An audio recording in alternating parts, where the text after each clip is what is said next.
আসসালামু আলাইকুম, আমি মোহাম্মদ তারেক মোল্লা আছি অ্যাডমিকচার কোচিং হোমের পক্ষ থেকে এবং আমাদের নিউ পেজ হলো টিকে ট্রিপল ই এভরিডে। তো আমরা ওই ভিডিওগুলো টিকে ট্রিপল ই এভরিডে এই পেজ থেকেই মূলত সব ভিডিওগুলো আমরা আপলোড করার চেষ্টা করব। তো সকলকে অনুরোধ হলো যে টিকে ট্রিপল ই এভরিডে এই পেজটা ফলো করার জন্য অনুরোধ করা গেল। তো বরাবরের মতো আমরা আজকেও সুপারপজিশনের অন্য আরেকটা ম্যাথ নিয়ে হাজির হয়েছি। তো সুপারপজিশনের এই ম্যাথটা মূলত তোমাদের সার্কিট 1 বইয়ের থেকে সরাসরি নেওয়া হয়েছে, যেটা বিগত সাল 2023 সালের প্রশ্নে আসছে সুপারপজিশনের এই ম্যাথটা। তো সুপারপজিশনের এই ম্যাথটা যদি আমাদের সলিউশন করতে হয়, আগে আমাদের এই সার্কিটের দিকে লক্ষ্য করতে হবে। তো সেক্ষেত্রে যদি লক্ষ্য করতে যাই, আমাদের এই সার্কিটে বলা আছে যে নিচের সার্কিটে সুপারপজিশনের সূত্র প্রয়োগ করে বিভিন্ন শাখার রেজিস্ট্যান্স গুলোর মান নির্ণয় করো। বিভিন্ন শাখার রেজিস্ট্যান্সের মূলত এখানে কারেন্টের কথা বলা আছে, কারেন্ট। বিভিন্ন শাখার রেজিস্ট্যান্সের কারেন্ট হবে, কারেন্টের মান নির্ণয় করতে বলছে। তো যদি আমরা সার্কিটে লক্ষ্য করি, সেক্ষেত্রে দেখা যায় যে এইখানে কিন্তু কারেন্টগুলো ডেডিকেট করা আছে, যে কোন কোন স্থানের কারেন্টের মানগুলো আমাদের নির্ণয় করতে হবে। তো সেক্ষেত্রে আমরা দেখতে পাচ্ছি যে এইখানে I1 অর্থাৎ এইখান থেকে কত কারেন্ট প্রবাহিত হয়েছে সেটার মান বের করতে বলছে। এখানে I2 অর্থাৎ এই স্থানটা থেকে কত কারেন্ট প্রবাহিত হয়েছে সেটার মান নির্ণয় করতে বলা হয়েছে। আর এই হলো I3, এখান থেকে কত কারেন্ট প্রবাহিত হয়েছে সেটা আমাদের নির্ণয় করতে বলা হয়েছে। তো নরমালি আমরা জানি এই সকল স্থানে কি থাকবে, একের বেশি সোর্স থাকবে। দেখি এখানে 6 ভোল্টের একটা সোর্স আছে এবং এখানে 12 ভোল্টের একটা সোর্স আছে। তো সেক্ষেত্রে দুইটা ভোল্টেজ নিয়ে আমার কাজ করতে হবে। ফার্স্ট অফ অল আমরা একটা ভোল্টেজ সোর্স যখন ওপেন করব বা একটা ভোল্টেজ সোর্স নিয়ে যখন কাজ করব, তখন অন্য ভোল্টেজ সোর্সটা শর্ট করতে হবে এবং একটা ভোল্টেজ সোর্স নিয়ে যখন কাজ করব তখন বাকিটাকে শর্ট করতে হবে। এই নিয়ম অনুযায়ী আমরা সর্বপ্রথম কি করতে পারি, 6 ভোল্ট নিয়ে কাজ করলে 12 ভোল্ট শর্ট, আর 12 ভোল্ট নিয়ে কাজ করলে 6 ভোল্ট শর্ট, এমন কাহিনী। তো সেক্ষেত্রে আমরা এই ভোল্টেজ সোর্স কিন্তু এর আগে কখনো দেখিনি। কেন দেখিনি প্রশ্ন আসতে পারে যে কেন দেখিনি। এখানে দেখেন যে মূলত 6 ভোল্টের সাথে 2 ওহমের একটা রেজিস্ট্যান্স দেওয়া আছে, এখানে 12 ভোল্টের সাথে 1 ওহমের একটা রেজিস্ট্যান্স দেওয়া আছে। এরকমের কাহিনী বিগত কখনো আমরা দেখি নাই। এই দেওয়ার অর্থ হইলো যে এই 6 ভোল্টের সাথে এইখানে 2 ওহমের একটা রেজিস্ট্যান্স থাকবে, এই 12 ভোল্টের সাথে এইটার নিচে 1 ওহমের একটা রেজিস্ট্যান্স থাকবে। তো এইগুলা আগে আমাদের মনে রাখতে হবে। তো সেই ক্ষেত্রে আমরা এই সার্কিটটা যদি সিম্পলিফাই করি, যে রেজিস্ট্যান্স গুলো তো এখানে লুকানো আছে, এই 1 ওহম তারপরে এই 2 ওহম, এরা যে লুকানো আছে, এদের আগে আমরা কি করি, লুকানো থেকে বাইরে বের করে নিয়ে আসি। তো সেই ক্ষেত্রে আমরা কি করতে পারি, এইখানে তো ভোল্টেজ সোর্স থাকবে, এইখানে লুকানো একটা 2 ওহমের রেজিস্ট্যান্স ছিল, আমরা 2 ওহমের রেজিস্ট্যান্সটা দিয়ে দিলাম। এখানে 6 ভোল্ট ছিল, 6 ভোল্ট দিলাম। এখানে 4 ওহমের একটা রেজিস্ট্যান্স ছিল, এখানে 6 ওহমের একটা রেজিস্ট্যান্স ছিল, এখানে 15 ওহমের একটা রেজিস্ট্যান্স ছিল, এখানে 12 ভোল্ট ছিল এবং এইটার সাথে লুকানো একটা রেজিস্ট্যান্স ছিল 1 ওহম। সার্কিটটাকে মূলত সিম্পলিফাই করলে বা সহজ করে আঁকলে এমনটা আসে। তো এখানে 12 ভোল্ট আছে, এখানে লুকানো 1 ওহম ছিল সেটা দিলাম, এখানে 15, এখানে 6 এবং এখানে 4। এখন আমরা ওই সুপারপজিশনের নিয়ম অনুযায়ী একটা ভোল্টেজ সোর্স নিয়ে কাজ করব, অন্যটাকে অফ রাখবো, আরেকটা ভোল্টেজ সোর্স নিয়ে কাজ করব, অন্যটাকে অফ রাখবো। তো আমরা ফার্স্টে ফল্ট বলতে পারি, প্রথমে আমরা 6 ভোল্ট নিয়ে কাজ করি। যদি 6 ভোল্ট নিয়ে কাজ করি, আমরা লিখতে পারি যে হোয়েন 6 ভোল্ট ইজ অ্যাক্টিভ, অর্থাৎ 6 ভোল্টকে যখন আমি অ্যাক্টিভ করব তখন কাহিনী কি হবে, এই 6 ভোল্ট কিন্তু ঠিকই থাকবে। আমাদের 6 ভোল্ট থাকলো, রেজিস্ট্যান্স থাকলো, 4 ওহম থাকলো, 6 ওহম থাকলো, এখানে 15 ওহম থাকলো। এবং আমরা জানি যে একটা ভোল্টেজ সোর্স নিয়ে যখন কাজ করব, বাকি সোর্সগুলো যদি কারেন্ট সোর্স হয় ওই স্থানটাকে আমাদের শর্ট ওপেন করতে হবে, এবং বাকি সোর্সগুলো যদি ভোল্টেজ সোর্স হয় তাহলে ওই স্থানটা শর্ট করতে হবে। তো আমরা 6 ভোল্ট নিয়ে কাজ করলে বাকি যে 12 ভোল্ট আছে এটা কি সোর্স, অবশ্যই ভোল্টেজ সোর্স। যদি ভোল্টেজ সোর্স থাকে ওই স্থানটাকে আমরা কি করি, শর্ট করি। শর্ট করার অর্থ হলো এই জায়গাটা সম্পূর্ণটা আমরা কি করব, শর্ট করে দিব। তো এখানে একটা 1 ওহমের রেজিস্ট্যান্স থাকতেছে, এখানে 1, 15, 6, 4, 2, 6। আচ্ছা, আমার উদ্দেশ্য কি, আমার উদ্দেশ্য কিন্তু এই সার্কিটের এইখান থেকে কত কারেন্ট প্রবাহিত হইলো এটাকে আমরা বলছি I1, এইখান থেকে কত কারেন্ট প্রবাহিত হইলো এইটাকে বলা হয়েছে I2, এবং এইখান থেকে কত কারেন্ট প্রবাহিত হইলো এটাকে বলা হয়েছে I3। এই তিনটা মানই আমাদের বের করতে হবে। তো তিনটা মান যদি বের করতে হয়, তাহলে আমরা সর্বপ্রথম এখানে তো কারেন্ট নাই, কোথাও আছে, যদি কারেন্ট না থাকে তাহলে সর্বপ্রথম আমরা এখান থেকে টোটাল কারেন্ট নির্ণয় করে দেব। টোটাল কারেন্ট নির্ণয়ের ফর্মুলা কি, I is equal to V divided by R, মানে টোটাল ভোল্টেজ লাগবে এবং টোটাল রেজিস্ট্যান্স লাগবে। তো এইখানে আমাদের টোটাল ভোল্টেজ কিন্তু 6 ভোল্টেজ ঠিকই দেওয়া আছে, কিন্তু টোটাল রেজিস্ট্যান্স নাই। টোটাল রেজিস্ট্যান্স আমরা কিভাবে বের করতে হবে? এই যে ভোল্টেজ সোর্স, এই ভোল্টেজ সোর্সের ঠিক বিপরীত দিক থেকে আমরা দুইটা রেজিস্ট্যান্স গণনা করব নাকি? দুইটা যদি রেজিস্ট্যান্স গণনা করি, তাহলে এখানে আমাদের অলমোস্ট আসতেছে কত? এখানে 6 ভোল্ট থাকতেছে, তাহলে আমরা এখানে কি 8T বা টোটাল রেজিস্ট্যান্স কিভাবে নির্ণয় করতে পারি? দেখি এই যে 15 এবং 21 আছে, দুইটা অবশ্যই সিরিজ আছে। যদি সিরিজে থাকে তাহলে আমরা কি করি? সরাসরি যোগ করি। কি বলতে পারি? 15 যোগ হলো 1। আচ্ছা, এখন এই দুইটা রেজিস্ট্যান্সের বদলে যদি আমরা একটা রেজিস্ট্যান্স কল্পনা করি, সেক্ষেত্রে এই 6 এর সাথে এই 15 বেশি আছে, অবশ্যই প্যারালালে আছে, তাহলে আমরা বলতে পারি কি প্যারালাল কত? 6। এখন এই 6 এর সাথে বাকি যে 4 এবং 2, এই সবগুলোর বদলে একটা রেজিস্ট্যান্স আমরা কল্পনা করলে 4, 6 এবং 2 সবগুলো সিরিজে আছে। যদি সিরিজে থাকে তাহলে আমরা সরাসরি কি করি? সরাসরি কিন্তু আমরা যোগ করি। যোগ আমরা দিতে পারি কি 4 + 2। এইটা যদি আমরা ক্যালকুলেশন করি তাহলে কিন্তু আমরা টোটাল রেজিস্ট্যান্সটা পাবো। আচ্ছা, আমরা যদি টোটাল রেজিস্ট্যান্স ক্যালকুলেশন করি তাহলে আমাদের এখানে টোটাল রেজিস্ট্যান্স আসছে মূলত 10.36 ওহম। আচ্ছা, এখান থেকে যদি আমরা টোটাল রেজিস্ট্যান্স পাই তাহলে আমরা টোটাল কারেন্ট কিন্তু পাবো নাকি? যদি আমরা টোটাল কারেন্ট বের করতে চাই, আমরা টোটাল কারেন্ট এর ফর্মুলা কি জানি? IT = কি V divided by R। তো এই সার্কিটের জন্য টোটাল ভোল্টেজ কিন্তু আমরা জানি 6 নাকি? তাহলে V বলতে 6 ডিভাইডেড বাই R পাইলাম কত? 10.36। আচ্ছা, তাহলে আমরা এইটা যদি ক্যালকুলেশন করি তাহলে আমরা 0.58 এম্পিয়ার কারেন্ট আমরা টোটাল কারেন্ট পাবো। এখন সার্কিটে যদি আমরা লক্ষ্য করি, আমরা কিন্তু জানি যে টোটাল কারেন্টটা ভোল্টেজ সোর্সের এই পজিটিভ দিক থেকে এই দিকে যাবে। তো আমার কোন কোন জায়গার কারেন্ট লাগবে? এই জায়গার কারেন্ট। এই জায়গার কারেন্টের নামটা কি ছিল? এই জায়গার কারেন্টের নামটা ছিল কিন্তু I1। তাহলে আমরা কিন্তু বলতে পারি যে I1 = টোটাল কারেন্টই কিন্তু এইখান থেকে গেছে। কারণ কি? কারেন্ট এই পথে এই পর্যন্ত আসার পর তারপরে দুইটা পথে ভাগ হয়েছে, কিন্তু তার আগে এই স্থানটা থেকে কিন্তু টোটাল কারেন্ট এই গেছে নাকি? তো সেক্ষেত্রে আমরা বলতে পারি যে I1 বলতে এই সার্কিটের মোট কারেন্টটা এখান থেকে গেছে, এই কারণে I1 এর মানটা মোট কারেন্টটাই হবে। তাহলে আমরা I1 = বলতে পারি কি 0.58 এম্পিয়ার কারেন্ট। আসলে দেখেন যে এই সার্কিট এই কারেন্টটা গেল কোন দিকে? এই দিকে না? এই ডিরেকশনটা আমরা দিয়ে রাখলাম যে আসলে কারেন্টটা এই দিকে গেছে। তো এই দিকে যদি কারেন্টটা যায় আমরা ডিরেকশনটা দিয়ে রাখলাম, তাহলে I1 কারেন্ট আমরা পাইলাম। তো যেহেতু আমরা প্রথম সোর্স নিয়ে কাজ করতেছি, এই কারণে I1 আমরা একটা প্রাইম দিব, যখন দ্বিতীয় সোর্স নিয়ে কাজ করব তখন দুইটা প্রাইম দিব। তাহলে এখন আমরা চাইতেছি I2 এর মান বের করতে। I2 এর মান যদি বের করতে হয় তাহলে আমরা কি করতে পারি? কারেন্ট দেখেন এই পয়েন্ট পর্যন্ত আসছে, এই পয়েন্ট পর্যন্ত আসার পর তারপর দুইটা পথে ভাগ হয়েছে। এই পয়েন্ট পর্যন্ত টোটাল কারেন্টটাই কিন্তু আসছে কত? 0.58।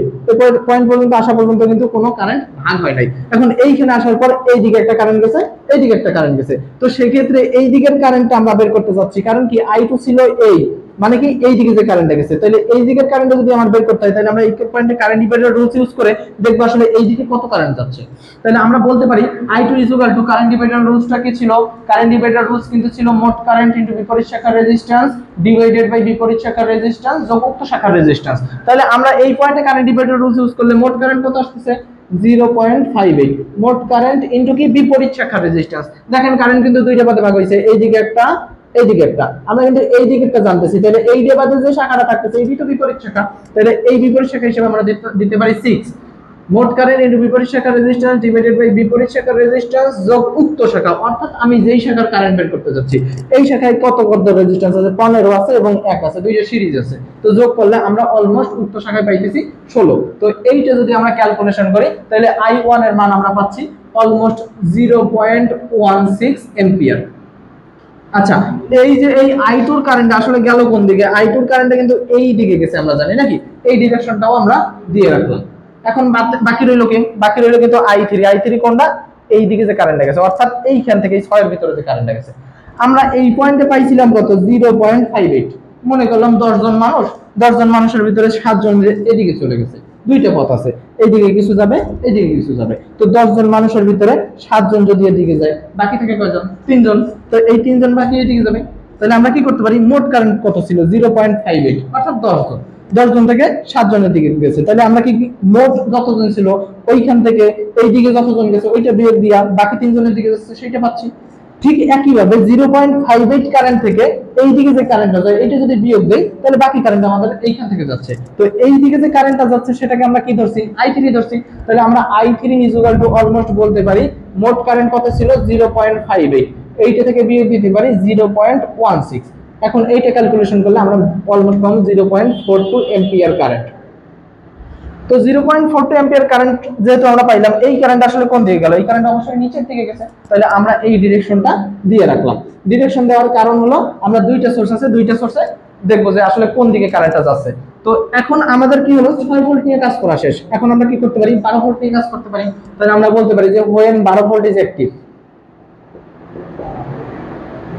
12 ভোল্টকে যখন অ্যাক্টিভ ধরবো তখন আমরা জানি এই 12 ভোল্ট কাজ করবে, বাকি 6 ভোল্টের কি করতে হবে, বাকি 6 ভোল্টে কিন্তু অবশ্যই আমার শর্ট করতে হবে। তাহলে আমরা কি করলাম 6 ভোল্টের স্থানটাকে শর্ট করলাম। এখানে 2 ওহম ছিল 2 ওহম রে রাখলাম, এইখানে 4 ওহম ছিল 4 ওহম রে রাখলাম, এখানে 6 ওহম ছিল 6 ওহম রে রাখলাম, এখানে 15 আছে, এখানে 12 রে রাখলাম আমরা, আর এইখানে একটা রেজিস্ট্যান্স আছে 1 ওহমের। তো সার্কিটটা আমাদের অলমোস্ট দেখতে এমন হয়। তাহলে আমরা এখানে দিতে পারি 12 ভোল্ট, এখানে 1 ওহম, এইখানে 15 ওহম, এখানে 6 ওহম, এখানে 4 ওহম এবং এইখানে হলো 2 ওহম। তাহলে আমরা এইখানে কি করতে পারি, এইখানে ওই আগের নাই আমাদের কি করতে হবে টোটাল কারেন্ট নির্ণয় করতে হবে। টোটাল কারেন্ট নির্ণয় করতে হলে আগে আমার টোটাল রেজিস্ট্যান্স জানতে হবে। তো টোটাল রেজিস্ট্যান্স আমরা দুইটা রেজিস্ট্যান্স দেখি। এখানে কি 4 এবং 2 কিসে আছে সিরিজে। তাহলে আমরা RT বলতে পারি কি 4 সিরিজে থাকে যোগ করি, 4 যোগ হলো 2, এই 4 এবং 2 এর বদলে একটা আসলে 6 থাকবে এদের সাথে প্যারালালে। আমরা কি করলাম প্যারালাল দিলাম 6, তারপরে বাদ বাকি যে 15 এবং 1 থাকতেছে এরা থাকবে সিরিজে, 15 যোগ হলো 1। আচ্ছা, এইটা যদি আমরা ক্যালকুলেশন করি তাহলে এখানে টোটাল রেজিস্ট্যান্স আমাদের আসবে 19 ওহম। কত আসলো 19 ওহম। টোটাল রেজিস্ট্যান্স যদি 19 ওহম পাই তখন আমরা টোটাল কারেন্ট পাবো না। টোটাল কারেন্ট কি আসবে IT V ডিভাইডেড বাই হলো R। এখন এই সার্কিটের জন্য আমাদের টোটাল ভোল্টেজ আসতেছে কত, টোটাল ভোল্টেজ আসতেছে 12, তাহলে V হিসাবে আসতেছে 12 ডিভাইডেড বাই R, তো আমরা পাইলাম 19। তো এইটা যদি আমরা ক্যালকুলেশন করি অলমোস্ট আমাদের এখানে 0.63 এম্পিয়ার কারেন্ট আমরা পাবো। যেহেতু 0.63 এম্পিয়ার, এটা কি পেলাম টোটাল কারেন্ট পাইলাম। তাহলে টোটাল কারেন্টটা তো আগের নাই আমরা জানি কি এই পজিটিভের দিক থেকে চলা শুরু করবে, এখান থেকে চলা শুরু করলো, এই 15 ক্রস করে এই পর্যন্ত আসবে, তার মাঝখানে কোনো ভাগ হবে না। তো আমরা কিন্তু জানি যে এই 15 এখান থেকে I2 কারেন্ট গেছে, তার মানে এই টোটাল কারেন্ট এবং I2 কারেন্ট কিন্তু এখন একই। কারণ কি এইখান থেকে এই যে এই স্থানটা থেকে কত টোটাল কারেন্টটা যাচ্ছে, কোনো ভাগ হয় নাই, সেক্ষেত্রে আমরা I2 এর মান কিন্তু দিতে পারি। I2 বলতে পারি কি টোটাল কারেন্ট কত 0.63 এম্পিয়ার। আচ্ছা, এই টোটাল কারেন্ট আসলে গেল কোন দিকে, গেল কিন্তু আমাদের এই দিকে নাকি, আমরা এই ডিরেকশনটা দিয়ে রাখি যে এই দিকে কারেন্টটা গেছে। তো এই যে I2 এর মান এখন আমরা কি দ্বিতীয় সোর্স ধরে পাইছি না, 12 ভোল্ট ধরে পাইছি না, আগে তো 6 ভোল্ট ধরে পাইছিলাম প্রথম সোর্স, এখন 12 ভোল্ট ধরে পাইলাম দ্বিতীয় সোর্স হওয়ার কারণে এখানে I2 এখানে দুইটা প্রাইম দেব, কারণ কি আমরা দ্বিতীয় সোর্স নিয়ে কাজ করতেছি। তাহলে 0.63 আমরা পাইলাম। এখন এই 0.63 এই পয়েন্ট পর্যন্ত আসার পর দুইটা পথে ভাগ হবে, একটা এই দিকে যাবে আর একটা এই দিকে যাবে। তো এই দিকে যেইটা যাবে, এই পথে যেইটা যাবে সেটার নাম কি আমরা জানি I1। তাহলে I1 এর মান এখন আমরা এখান থেকে একটা I1 এর মান পাইতে পারি। I1 এর মান পাইতে হলে আমাদের কি করতে হবে, এই পয়েন্টে কিন্তু কারেন্ট ডিভাইডার রুলস ইউজ করে তারপরে জানতে হবে আমার এই দিকে কত কারেন্ট গেল নাকি। তাহলে আমরা কারেন্ট ডিভাইডার রুল যদি ইউজ করি তাহলে I1 double prime is equal to, আমরা জানি কি যে পয়েন্টে কারেন্ট ডিভাইডার রুলস ইউজ করব ওই পয়েন্টের মোট কারেন্ট, টোটাল কারেন্ট কত 0.63 মোট কারেন্ট ইনটু কি বিপরীত শাখার রেজিস্ট্যান্স। খেয়াল করেন আমাদের এইখান থেকে দুইটা পথ আছে, এই দিকে একটা পথ এই দিকে একটা পথ, আমরা এই পথেরটা বের করতেছি। তাহলে এইটার বিপরীতে আছে কত, অবশ্যই 6 আছে। তাহলে আমরা বলতে পারি মোট কারেন্ট ইনটু বিপরীত শাখার রেজিস্ট্যান্স ডিভাইডেড বাই বিপরীত শাখার রেজিস্ট্যান্স যোগ উক্ত শাখা। উক্ত শাখা বলতে আমি যেই শাখার কারেন্টটা বের করতেছি এই শাখায় টোটাল রেজিস্ট্যান্স আছে কত 4 আছে এবং 2 আছে, দুইটাই কি আছে সিরিজে থাকলে কি করি যোগ করি, অর্থাৎ 4 আর 2 হলো 6। তাহলে আমরা কি করতে পারি 6 যোগ করতে পারি। তাহলে এইটা যদি আমরা ক্যালকুলেশন করি অলমোস্ট আমরা 0.31 এম্পিয়ার কারেন্ট আমরা পাবো। 0.31 এম্পিয়ার কারেন্ট আসলে কোন দিকে গেল দেখেন, আমরা তো জানি যে এই পথে চলা শুরু করছে, এই দিকে একটা গেছে এই দিকে একটা গেছে, তাহলে এইখান থেকে কারেন্টটা কিন্তু এই দিকে ঢুকলো নাকি, তাহলে এই ডিরেকশনটা আমরা দিতে পারি। আচ্ছা, এখন আরেকটা পথ আমাদের বাকি আছে না, কোন পার্টটা বাকি রইল? এই যে 6 এর ভিতর থেকে কত গেছে? আমরা তো এই পয়েন্টে আমরা জানতাম যে 0.63 এম্পিয়ার কারেন্ট আসছে, সেখান থেকে এই দিকে চলে গেছে কত? 0.31। তাহলে বাকি যে কারেন্টটা থাকে সেটা এই দিকে যাবে নাকি? তাহলে আমরা কিন্তু বলতে পারি এই দিকের কারেন্টটার নাম আমরা কি জানি? এই দিকের কারেন্টের নাম কিন্তু I3 double prime is equal to আমরা কিন্তু বলতে পারি এই পয়েন্টে টোটাল কারেন্ট ছিল কত? 0.63। এটা থেকে এই পথে গেল কত? 0.31। এইটা যদি বিয়োগ করি তাহলে আমাদের 0.31 এম্পিয়ার কারেন্ট মূলত আসতেছে। তো 0.3 এম্পিয়ার কারেন্ট আসলে এই কারেন্টটা গেল কোন দিকে? অবশ্যই আমরা জানি এই কারেন্টটা কোন দিকে গেছে? নিচের দিকে। এখন দেখেন দুইটা সোর্স নিয়ে কাজ করার ফলে আমরা কি পেলাম? I1 এর এই একটা মান পাইছি, I1 এর এই একটা মান পাইছি, দুইটা মান পাইছি। I2 এর এই একটা মান পাইছি, I2 এর এই একটা মান পাইছি, দুইটা মান পাইছি। I3 এর এই একটা মান পাইলাম আর I3 এর এই একটা মান পাইলাম, প্রত্যেকটা কিন্তু দুইটা মান পাইছি। এখন আমরা কি করব? এদের সমন্বয় করব। যদি সমন্বয় করতে যাই সেক্ষেত্রে আমরা দেখতে পাই যে I1 এর একটা মানের ডিরেকশন কিন্তু এই দিকে গেছে নাকি, আর I1 এর আরেকটা মানের ডিরেকশন কোন দিকে গেছে? এই দিকে। একটা গেল এই দিকে আর একটা গেল এই দিকে। আমরা জানি একটা অন্যটার বিপরীতে গেলে তাহলে আমরা কি করি? একটা থেকে অন্যটা বিয়োগ করি। কিভাবে বিয়োগ করব? বড়টা থেকে ছোটটা। যেমন এইখানে আছে কত? 0.58 আর এইখানে আছে কত? 0.31। তাহলে 0.58 অবশ্যই বড়, আমরা 0.58 থেকে 0.31 বিয়োগ করব। তাহলে আমরা বলতে পারি যে I1 = 0.58 মাইনাস হলো 0.31।